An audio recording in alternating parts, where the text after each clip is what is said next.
فرمون حضرت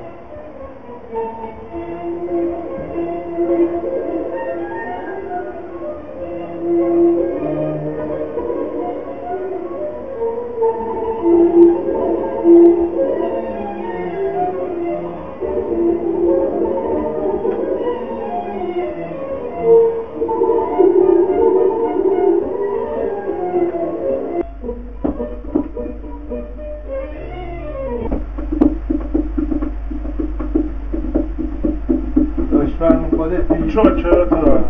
قربون تو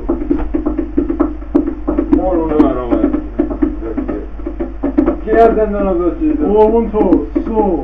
چه خبر؟ نامردی اونو به دو سال آبخانک کردی چه خبر جوون؟ دلم نخورد دلم خونه چی شده؟ نامردا نامردا بگردیم بکشیمشون نامردا رو ریز کشونشون میکنم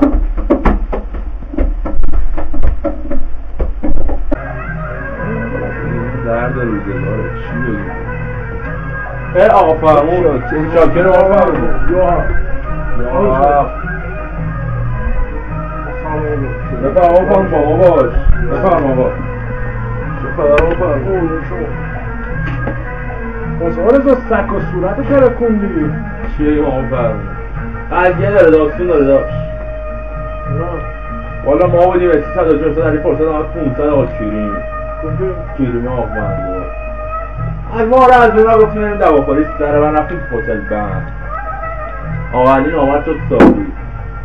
تک اول رکورتیم به سلامتی تک دوم رکورتیم به سلامتی لول شدیم گفتیم بریم دوا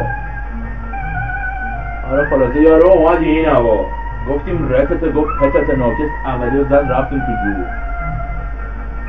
دیدیم کم آوردیم بلند شدیم گفتیم رکت گفت پتت ناکس دومین زد که دیگه آقا فهمون نفهمید چی شد چه شده بکنیم دیدیم بغل نه خلاصه به همه گفتیم زدیم شما هم بگو زده خوبیت نره کینو هم داره میره دوباره پیش شهنازی برن رفته استخرتونا بفرما فرمون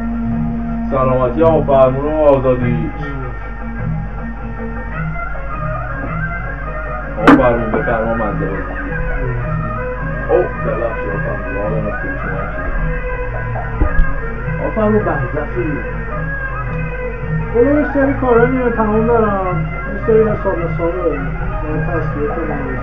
آقا فرمون ما هم چرتیه داریم میتونیم حسابا رو پس و پیش کنیم بالاخره آقا قیصر خیلی حق داره بگردن اجازه زد زیاد یا ها ببینیم ادامه فرمون